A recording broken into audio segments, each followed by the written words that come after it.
اقبال 10 دن UK کے ہسپتال میں زیر علاج رہا، لاوارث پڑا رہا۔ نہ فیملی نے آ کر پوچھا، نہ بیوی، نہ بچے، کسی نے آ کر حال احوال نہیں پوچھا کہ ہمارا باپ، میرا شوہر کس حالت میں ہے۔ تنگ آ کر، اپنی بیوی اولاد کے رویے سے تنگ آ کر جب واپس پاکستان آیا تو جناب علی پاکستان میں بھی اس کے ساتھ وہ سلوک کیا گیا جو سلوک یہ ڈیزرو کرتا تھا۔ اب یہ سلوک کیوں ڈیزرو کرتا تھا، آپ حیران ہو رہے ہوں گے سن کے کہ پہلے وہاں دھوکہ، پھر پاکستان میں دھوکہ۔ سٹوری ہے کیا، تفصیلات میں آپ سے شیئر کروں گا۔ اس ویڈیو کو آپ نے آخر تک دیکھنا ہے اور اپنی رائے کا لازمی اظہار کرنا ہے۔ جناب علی اقبال، جس کی عمر تقریباً 10 سے 12 سال تھی، اس کے والد محترم کا انتقال ہو گیا۔ پھر اس کے بعد اقبال کے ماموں نے اپنی بہن کو گھر میں جگہ دی، اقبال کی پرورش کی، اقبال کو بڑا کیا، جوان کیا، اس کی پڑھائی پر تمام اخراجات خرچ کیے۔ لیکن جو اقبال کا ماموں تھا، اس کی بیٹی نے صرف میٹرک کی تعلیم حاصل کی، آگے تعلیم حاصل نہیں کی۔ اب اقبال، جس نے اپنے ماموں کے ہاتھوں میں صحیح طریقے سے ہوش سنبھالا،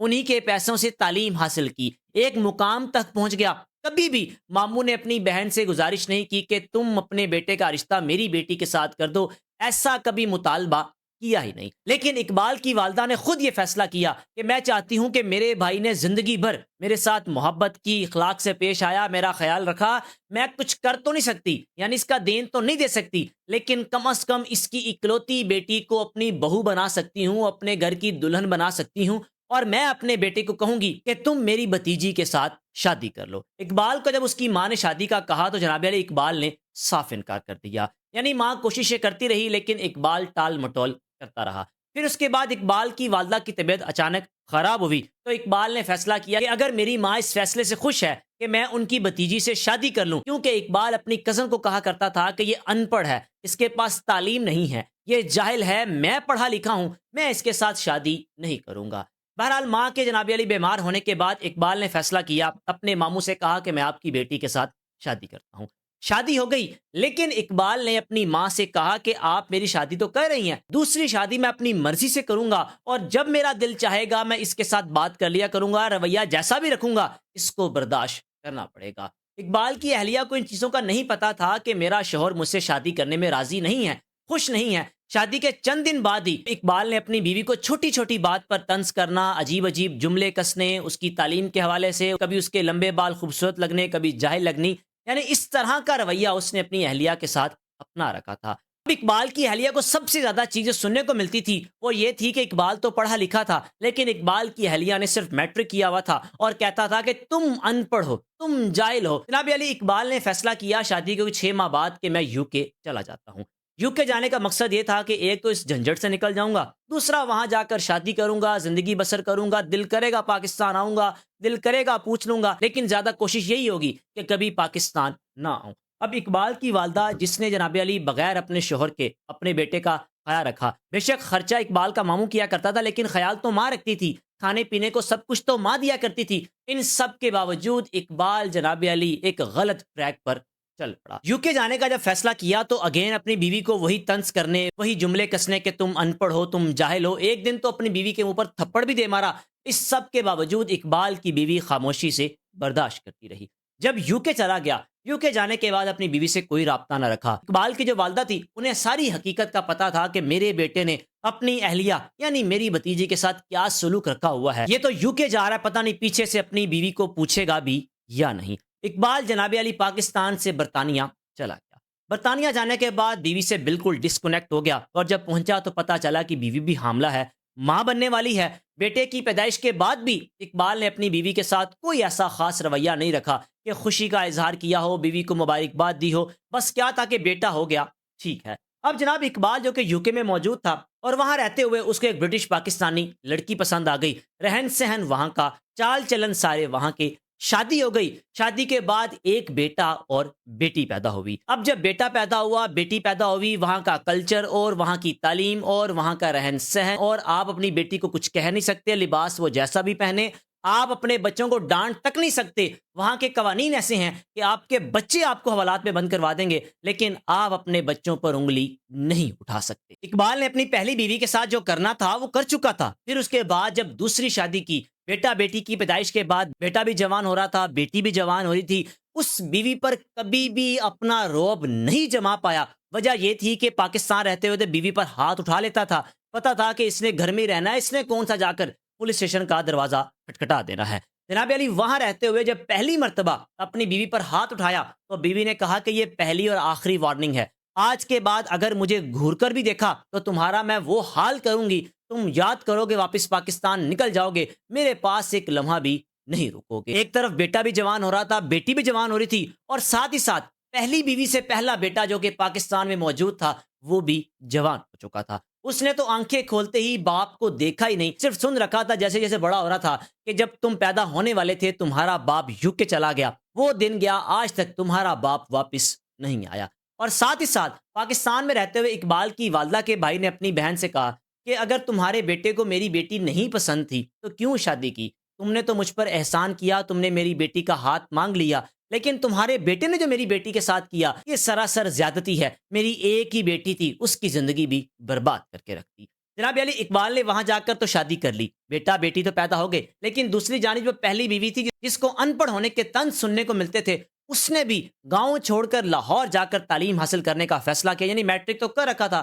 پھر اس کے بعد مزید اعلیٰ تعلیم کے لیے اپنے بیٹے کے ہمراہ لاہور شفٹ ہو گئی، لاہور میں انٹر کمپلیٹ کیا، گریجویشن کمپلیٹ کی، تعلیم اتنی حاصل کر چکی تھی کہ ایسا وقت بھی آیا کہ جناب علی وہی ان پڑھ جاہل جو بیوی تھی جس کو یہ کہتا تھا اقبال کہ تم جاہل ہو، تم ان پڑھ ہو، وہ ایک یونیورسٹی میں پروفیسر بن چکی تھی۔ اقبال کا بیٹا بھی جوان ہو چکا تھا، اس نے صرف ماں کی محبت دیکھی تھی، باپ کی نفرت سن رکھی تھی، لیکن باپ کو کبھی نہیں دیکھا تھا۔ جناب علی اقبال جو کہ بڑھاپے کو آن پہنچا تھا وہ 50 سے 55 سال کے قریب عمر ہو چکی تھی، دونوں بیٹا بیٹی UK میں بھی جوان، ایک بیٹا جو کہ پاکستان میں وہ بھی جوان ہو چکا تھا۔ اب وہاں رہتے ہوئے سب سے تکلیف دہ چیزیں یہ تھی کہ بیٹا بھی کنٹرول میں نہیں آ سکا، بیٹی بھی کنٹرول میں نہیں آ سکی، بیوی تو پہلے ہی وارننگ دے چکی تھی۔ ہوا کیا کہ بیٹے نے جو لباس پہننا وہ تو ایک الگ چیز ہے، لیکن بیٹی کا لباس برداشت نہیں ہو سکا۔ اس نے اس کلچر میں رہتے ہوئے اسی کلچر کو اپنانا، اسی کلچر میں لباس پہننا، تنگ لباس پہننا اور اس لباس میں اپنے آپ کو ایک نارمل محسوس کرنا، لیکن اس کے لیے وہ چیزیں بڑی تکلیف دہ ہوتی تھی،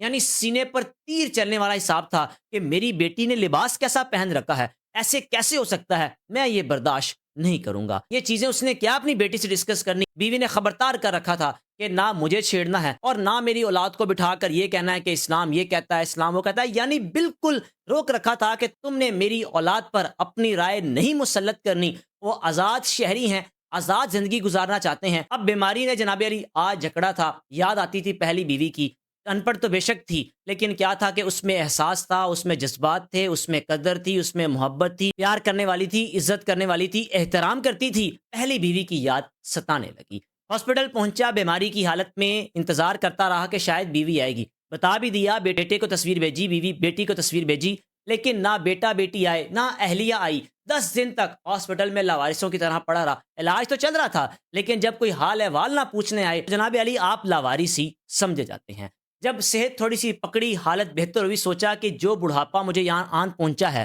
اور مزید اگر یہاں پر رہا تو میری زندگی تو عذاب بن جائے گی، مجھے تو کسی نے دفنانا تک نہیں ہے، میں بہتر یہی ہے کہ پاکستان چلا جاتا ہوں۔ پاکستان آیا تو اس کو نہیں معلوم تھا کہ میری بیوی کیا کر رہی ہوگی، میری ماں کیا کر رہی ہوگی، میرا بیٹا کیا کر رہا ہوگا۔ اپنے گاؤں میں داخل ہوا، جو گھر کچا تھا اب وہ گھر بھی ڈبل سٹوری کی شکل اختیار کر چکا تھا، خوبصورت گھر، پیارا گھر جس پہ ٹائلز لگی ہوئی تھی، یعنی ایک لگژری گھر بن چکا تھا۔ جس گھر کو وہ چھوڑ کر گیا تھا وہ گھر تو وہاں موجود تھا ہی نہیں۔ اندر داخل ہوا تو استقبال بھی اسی نوجوان نے کیا جو نوجوان اس کا بیٹا تھا، اور اس نوجوان کی اس نے کبھی شکل تک نہیں دیکھی، کبھی رابطہ تک نہیں کیا، کبھی بیوی سے نہیں پوچھا کہ میرا بیٹا کیسا ہے۔ اس نے باپ کا پیار اگین کبھی دیکھا ہی نہیں تھا، نہ باپ سے بات کی تھی، صرف ہاں کن باپ کا کردار اس کو پتا تھا، باپ کی ماں سے نفرت کا اس کو پتا تھا، جو نفرت آگے بیٹے میں کنورٹ ہو چکی تھی۔ اقبال کو دروازے پر ہی جب اپنا بیٹا ملا جس کا نام سمی تھا، سمی نے پوچھا کہ آپ کون؟ اقبال نے پوچھا کہ آپ کون؟ بتایا کہ میں فلاں کا بیٹا ہوں۔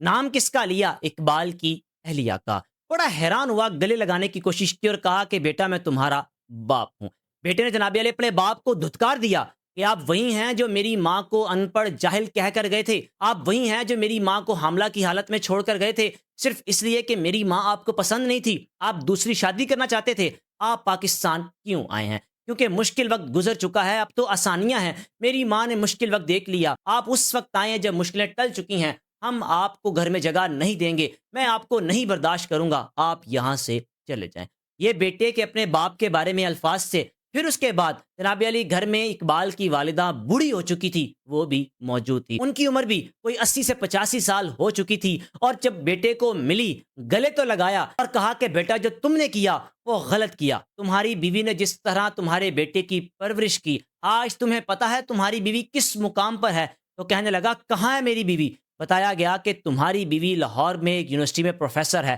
وہاں پڑھاتی ہے، کیونکہ تم اس کو ان پڑھ جاہل کہہ کر گئے تھے۔ پھر اس نے فیصلہ کیا کہ معاشرے میں اپنا نام بناؤں گی، اور یہ جو ان پڑھ جاہل کا ٹیکس لگا کر گیا ہے شوہر، اس کو ختم کروں گی۔ صرف یونیورسٹی میں پروفیسر نہیں تھی، بلکہ ساتھ ہی ساتھ فلاحی ادارہ بھی چلا رہی تھی، جہاں رہتے ہوئے وہ خواتین کی مدد کیا کرتی تھی۔ جب اس کو پتا چلا کہ میرا شوہر واپس آ چکا ہے، جناب علی اس نے بھی اپنے شوہر کو نہیں اپنایا، کہا کہ اس گھر سے نکل جاؤ، اس حد تک مشکل وقت میں نے دیکھا، ہر لمحے تمہاری یاد آئی، لیکن تمہاری سپورٹ تو دور کی بات، تم نے کبھی پوچھا بھی نہیں کہ کس حال میں ہو، کیا کر رہی ہو، کھانا کھایا، کس طرح زندگی گزر رہی ہے۔ مشکل وقت گزر چکا ہے، آسانیاں ہی آسانیاں ہیں، اس گھر میں تمہاری جگہ نہیں، چلے جاؤ۔ یعنی اپنی پہلی بیوی کو اس لیے چھوڑا کہ ان پڑھ جاہل ہے، دوسری کو اس لیے اپنایا کہ پڑھی لکھی ہے، پھر آگے سے اولاد کیسی نکل آئی کہ چیزیں ساری پہلی بیوی کے ساتھ کیا سلوک دوسری بیوی سے آگے آ گیا، بچوں کی صورت میں، بیوی کی صورت میں، وہاں سے دھوکہ ملا، اور پھر پاکستان میں آ کر بیٹے نے بھی نہیں اپنایا اور نہ ہی بیوی نے اپنایا۔ رائے کا لازمی اظہار کیجیے گا، جو گڑھا کھودیں گے اس میں خود گر جائیں گے، یہ جو بوئیں گے وہی کاٹیں گے، کیونکہ اگر آپ کسی کو تکلیف دیں گے، آج آپ کو تکلیف پہنچے یا نہ پہنچے، لیکن وہ وقت جلد آئے گا کہ آپ کی جانب سے کسی کو دی گئی تکلیف آپ کے آگے لازمی آئے گی۔ رائے کا لازمی اظہار کیجیے گا، میزبان کو اجازت دیجیے، اللہ حافظ۔